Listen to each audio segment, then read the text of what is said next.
فصلی اللہ تعالی وسلم وبارک علیہ وعلی کل من ہوا محبوب مرضی لدیہ صلاۃ تبقى وتدوم بدوام الملک الحی القیوم ونشهد ان لا الہ الا اللہ وحدہ لا شریک لہ ونشهد ان سیدنا ومولانا محمدا عبدہ ورسولہ بالہدی ودین الحق ارسلہ صلی اللہ تعالی علیہ وسلم اما بعد اعوذ باللہ من الشیطان الرجیم بسم اللہ الرحمن الرحیم وَأَتِمُّ الْحَجَّ وَالْعُمْرَةَ لِلَّهِ صدق اللہ مولانا العظیم وبلغنا رسولہ النبی الامین الکریم ونحن علی ذلک لمن الشاہدین والشاکرین والحمد للہ رب العالمین۔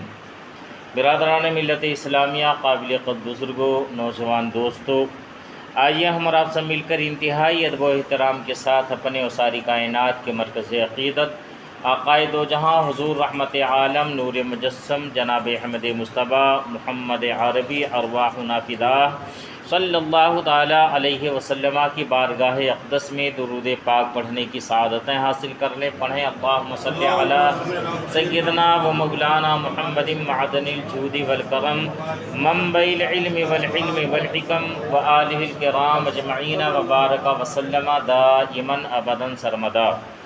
درود و سلام جس طرح سے میں پڑھا ہوں میرے ساتھ مل کر بآواز بلند پڑھنے کی کوشش کریں۔ الصلاۃ والسلام علیک یا رسول اللہ، الصلاۃ والسلام علیک یا حبیب اللہ، الصلاۃ والسلام علیک یا نبی اللہ وعلی آلک واصحابک یا نور اللہ صلی اللہ تعالی علیہ وسلم۔ قرآن مقدس کی ایک آیت کریمہ کا ایک جملہ میں نے تلاوت کرنے کا شرف حاصل کیا ہے، جس میں اللہ رب العزت نے حج اور عمرے کا حکم دیا اور ساتھ ہی ساتھ حج کرنے والے اور عمرہ کرنے والے کو جو مطمئن نظر ہونا چاہیے اس کا تذکرہ فرمایا۔ مقصد اصلی، حج کرنے والے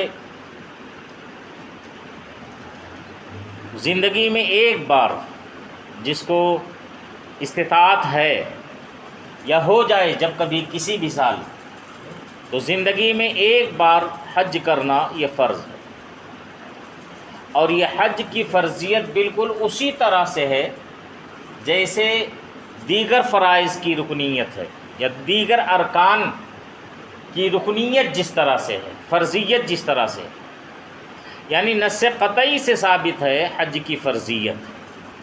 اگر کوئی حج کے فرض ہونے کا انکار کر دے تو قرآن کے انکار کے سبب دائرۂ اسلام سے خارج اسے قرار دیا جائے گا۔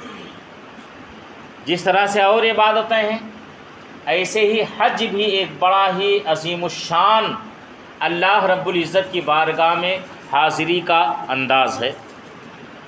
جس طرح سے اور عبادتیں جو کی جاتی ہیں ان میں تصور معبود یہ اصل اس کی روح ہوتی ہے، عبادت کی روح، عبادت کی روح معبود کا تصور ہوتا ہے، ایسے ہی حج میں بھی اپنے معبود برحق کا تصور ہونا چاہیے۔ اگرچہ زندگی میں ایک بار فرض ہے اور فرض ہو جانے کے بعد تاخیر کرنا، انتظار کرنا کہ بڑھاپا آئے گا تب حج کر لیں گے، یا بیٹوں کی شادیاں بھی باقی ہیں تب حج کر لیں، جتنی تاخیر کرے گا گنہگار ہوتا جائے گا۔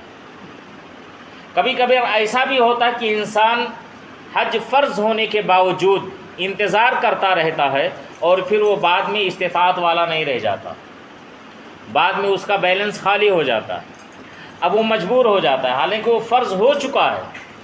اور ایک بار جب حج فرض ہو جائے تو پھر وہ ساقط نہیں ہوتا، یہ بھی مسئلہ ہے۔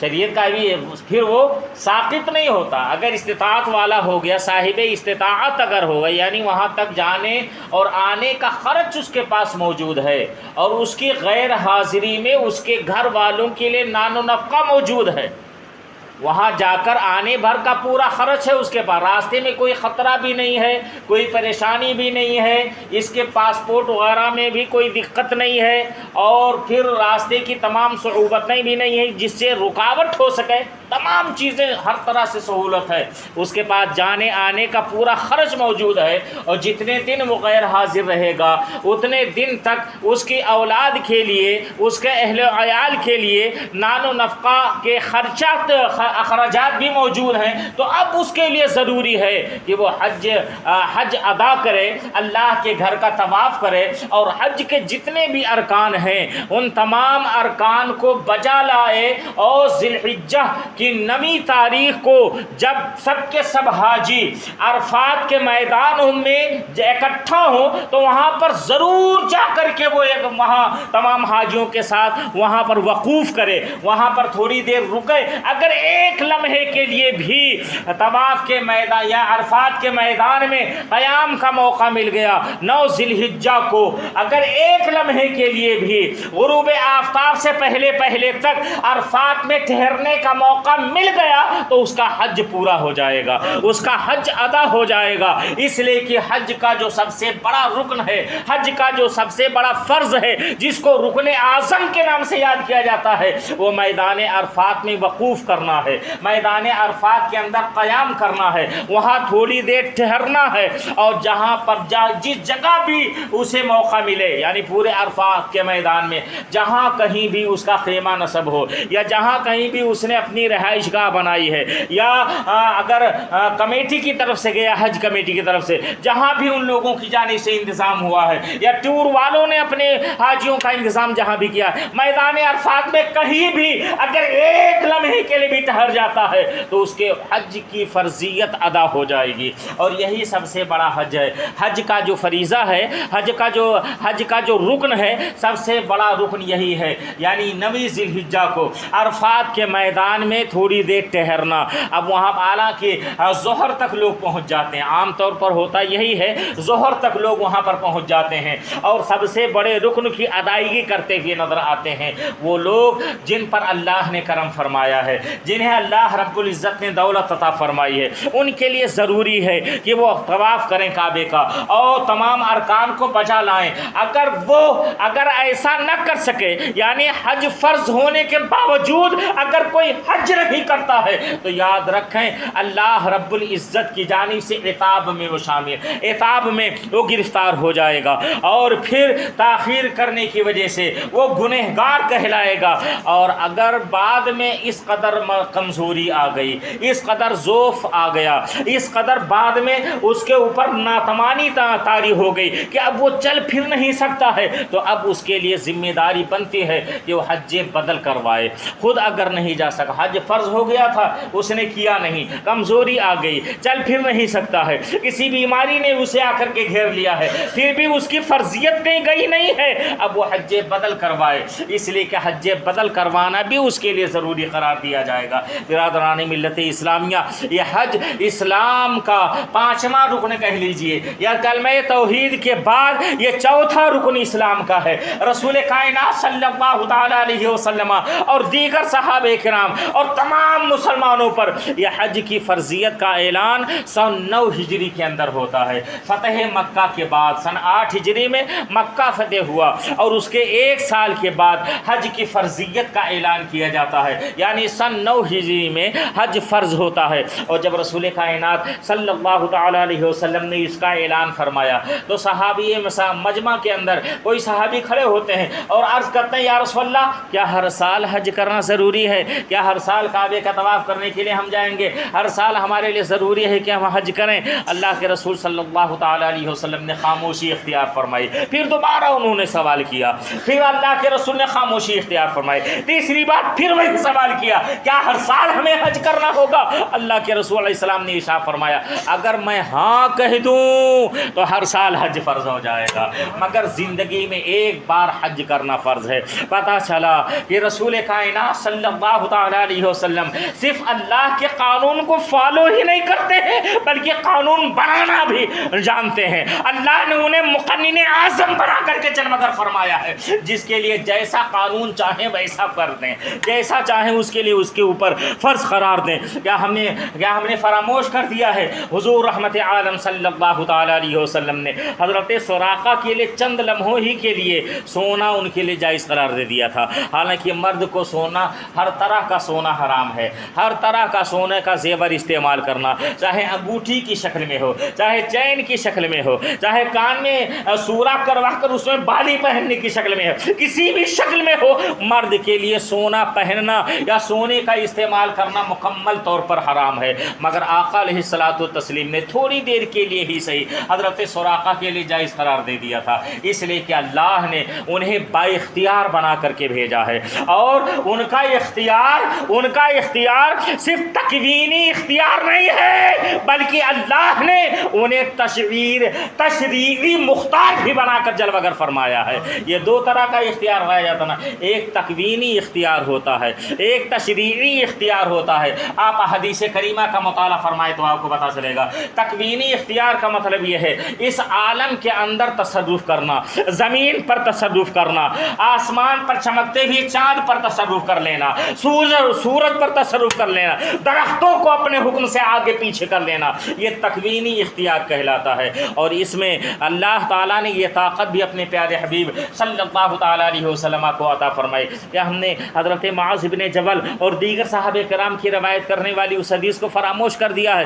حضور سرور کونین صلی اللہ تعالیٰ علیہ وسلم کے تعلق سے صحابہ بیان فرماتے ہیں، ایک صحابی بیان فرماتے ہیں کہ میں اللہ کے رسول صلی اللہ تعالیٰ علیہ وسلم کے ساتھ میں ساتھ گیا۔ اللہ کے رسول اسلام مدینہ منورہ سے باہر نکلے، قضائے حاجت کے لیے غالباً جا رہے تھے۔ آقا علیہ الصلوۃ والتسلیم دور دور تک کوئی آڑ والی جگہ نہیں مل رہی تھی، تو حضور سرور کونین صلی اللہ تعالیٰ علیہ وسلم نے ملاحظہ فرمایا ایک ببول کا درخت ہے، لیکن اس کا تنا اتنا پتلا ہے کہ اس کے پیچھے چھپا نہیں جا سکتا ہے۔ ایک دوسرا درخت کہیں دور پر تھا، آقا علیہ الصلوۃ والتسلیم اس کے قریب گئے، دوسرے درخت کے اس کی ٹہنی کو پکڑا اور ارشاد فرمایا چل میرے ساتھ۔ وہ صحابی بیان فرماتے ہیں قسم خدا کی وہ درخت اللہ کے رسول کے ساتھ ساتھ ایسے چل رہا تھا جیسے ایک فرما بردار اونٹ اپنے مالک کی فرما برداری کر رہا ہو۔ یہ تکوینی اختیار ہے جس کو اللہ نے اپنے پیارے حبیب صلی اللہ تعالیٰ علیہ وسلم کو عطا فرما دیا۔ آج بھی مکہ معظمہ کے اندر وہ جگہ موجود ہے جسے وہاں پر مسجد موجود ہے جسے مسجد شجرہ کے نام سے یاد کیا جاتا ہے۔ مسجد شجرہ جو لوگ گئے ہیں انہیں معلوم ہوگا، وہ جو برج بنی ہوئی ہے نا، برج کے نیچے مسجد شجرہ ہے۔ حالانکہ روایتیں اس بات کا اعلان کرتی ہوئی نظر آتی ہیں کہ اصل جو مسجد شجرہ تھی پہلے وہ برج والی جگہ پر تھی، سعودی حکومت نے اس کو توڑ کر کے بغل میں ایک چھوٹی سی مسجد بنا دی ہے جس کا نام مسجد شجرہ رکھا ہے، اور اس جگہ پر ایک برج بنا دیا گیا ہے۔ آج بھی وہ برج موجود ہے، وہاں جانے والے جاتے ہیں۔ مسجد شجرہ کے اندر 2 رکعت نماز بھی ادا، نسبت تو بہرحال وہی ہے، وہی مقام ہے جہاں پر رسول کائنات صلی اللہ تعالیٰ علیہ وسلم کی بارگاہ میں کسی اعرابی نے آ کر کے عرض کیا تھا یا رسول اللہ، اے پیغمبر اگر یہ درخت آپ کو آ کر آپ کی فرما برداری کرے تو میں آپ پر ایمان لے آؤں گا۔ حضور علیہ السلام نے ارشاد فرمایا میں بلاؤں اسے یا تو تم خود جا کر کے اسے بلا کر لاؤ گے؟ اس نے کہا یہ تو اور اچھی بات ہے، آپ کا بلانا میرا بلانا فرق ہے زمین، اگر میں جا کر بلاؤں تو اور اچھی بات ہے۔ حضور علیہ السلام نے ارشاد فرمایا جاؤ اور اس درخت سے کہو کہ چلو تمہیں محمد الرسول اللہ نے بلایا ہے صلی اللہ تعالیٰ علیہ وسلم۔ وہ اعرابی گیا درخت کے سامنے کھڑے ہو کر اس نے کہا تھا چلو تمہیں اللہ کے رسول نے طلب کیا ہے، اتنا سننا تھا کہ دائیں طرف جھکا پھر بائیں طرف جھکا، آگے پیچھے ہلا، اور اس کے بعد چل کر کے زمین پر چل کر اللہ کے رسول صلی اللہ تعالیٰ علیہ وسلم کی بارگاہ میں حاضر ہوا، اور اس کے تنے سے آواز آ رہی تھی الصلاۃ والسلام علیکہ یا رسول اللہ، الصلاۃ والسلام علیکہ یا رسول اللہ، الصلاۃ والسلام علیکہ یا حبیب اللہ۔ آپ ذرا اندازہ لگائیں، اس کو تکوینی اختیار اختیار کہا جاتا ہے۔ چاند چمک رہا ہے آسمان کی بلندی پر، یعنی فضا کے اندر چاند چمک رہا ہے، 2.5 لاکھ میل کے فاصلے پر چاند چمک رہا ہے، اور زمین پر کھڑے ہو کر کے وہ پیغمبر اپنی انگلی کا اشارہ کرتے ہیں تو چاند 2 ٹکڑے ہو جاتا ہے۔ اسے تکوینی اختیار کہا جاتا ہے۔ مقام صحبہ میں کھڑے ہو کر کے دعا کرتے ہیں، اپنی انگلی پچھم کی طرف اٹھاتے ہیں، سورج ڈوب چکا تھا، اشارہ نبی پا کر کے واپس پلٹا جاتا ہے، اسے تکوینی اختیار کہا جاتا ہے۔ زمین سوراخا گیا تھا پکڑنے کے لیے، اللہ کے رسول نے زمین کو حکم دیا تھا، یا ارض سقی یا ارض قضی، اے زمین اسے پکڑ لے۔ تاریخ شاہد ہے کہ سوراخا کا گھوڑا گھٹنے تک زمین میں دھنس جاتا ہے، زمین نے اسے پکڑ لیا تھا۔ اسے کیا کہا جائے گا؟ اسے تکوینی اختیار کہا جائے گا۔ اللہ نے انہیں تکوینی مختار بھی بنا کر جلوہ گر فرمایا، اور تشریعی اختیار بھی دے کر کے جلوہ گر فرمایا۔ تشریعی اختیار یہ ہے جو اللہ کے رسول نے ارشاد فرمایا تھا، اگر میں حج کے لیے کہوں کہ ہر سال تو ہر سال فرض ہو جائے گا، مگر زندگی میں ایک بار یہ شریعت میں اختیار ہے، یعنی تشریعی اختیار اسے کہا جاتا ہے۔ اور یہی وہ موقع ہے حضرت سراقہ کے لیے سونے کا کنگن جو ہے چند لمحوں ہی کے لیے ہی جائز قرار دینا، حضرت سیدنا علی مرتضیٰ رضی اللہ تعالیٰ عنہ کے لیے جب تک حضرت فاطمہ موجود ہے دوسرا نکاح ان کے لیے حرام فرما دینا، یہ اللہ کے رسول صلی اللہ تعالیٰ علیہ وسلم کا اختیار ہے۔ حضرت ابو بردہ سلمی رضی اللہ تعالیٰ عنہ 6 ماہ بکری کا بچہ قربانی کے لیے ان کے لیے جائز قرار دینا اور دوسروں کے لیے حرام قرار دینا، یہ اللہ کے رسول صلی اللہ تعالیٰ علیہ وسلم کا اختیار ہے۔ تو اللہ نے انہیں تشریعی اختیار مختار بھی بنا کر جلوہ گر فرمایا اور تکوینی اختیار دے کر کے بھی جلوہ گر فرمایا۔ اس لیے حضور علیہ السلام نے ارشاد فرمایا تھا، اور ہمارا یہی بنیادی عقیدہ ہے، ہمارا جو ہمارے حریف سے اصل جو ہماری مخالفت ہے نا، ہمارا جو اعتراض ہے نا، ہماری جو علیحدگی ہے نا، بس یہی بات ہے کہ نبی کو ہم مالک و مختار مانتے ہیں، نبی کو ہم صاحب اختیار مانتے ہیں، ہم نبی کو زمین و آسمان کا مالک باذن اللہ مانتے ہیں۔ اللہ کے حکم سے وہ زمین کے بھی مالک ہیں، آسمان کے بھی مالک ہیں، ہماری جانوں کے بھی مالک ہیں۔ یا قرآن کا فرمان ہم نے نہیں سنا ہے، النبی اولا بالمؤمنین من انفسہم، مومنین کے جانوں کے مالک ہیں وہ نبی، مومنین کی جانوں کے مالک ہیں۔ اولا کے معنی مالک بھی ہوتے ہیں اور اولا کے معنی اقرب کے بھی ہوتے ہیں، نبی مومنین کی جانوں سے بھی زیادہ قریب ہیں، یہ بھی ترجمہ ہو سکتا ہے، اور یہ بھی ترجمہ ہو سکتا ہے نبی مومنین کی جانوں کے بھی مالک ہیں، یعنی ان کو اللہ نے مالکیت عطا فرمائی ہے، اللہ نے انہیں ملکیت عطا فرمائی ہے، اللہ نے انہیں اختیار عطا فرمایا ہے۔ اور ہمارا عقیدہ ہے کہ یقیناً یہ برحق ہے، رسول کائنات صلی اللہ تعالی علیہ وسلم کو اللہ رب العزت نے بے شمار اختیار عطا فرمایا ہے، اور جہاں جہاں پر رسول گرامی وقار صلی اللہ تعالی علیہ وسلم کی کوئی مجبوری اگر ثابت کرنا چاہے گا تو اسی کے پہلو سے اختیار کا سورج چمکتا ہوا نظر آئے گا۔ بعض لوگ یہ کہتے ہیں نا کہ اگر انہیں اختیار ہوتا تو پھر بتلاؤ انہوں نے چابی حضرت عثمان بن طلحہ کے حوالے کیوں کیا تھا؟ یہ اختیار نہیں تو اور بتاؤ کیا ہے؟ یہ اختیار نہیں تھا، انہوں نے کعبہ کی چابی جب فتح مکہ ہو گیا حضرت عثمان بن طلحہ کے حوالے کر دیا تھا، اور یہ ارشاد فرمایا تھا، اے طلحہ اس چابی کو میں تمہارے حوالے کر رہا ہوں اور صبح قیامت تک تم سے کوئی نہیں چھین سکے گا مگر ایک ظالم،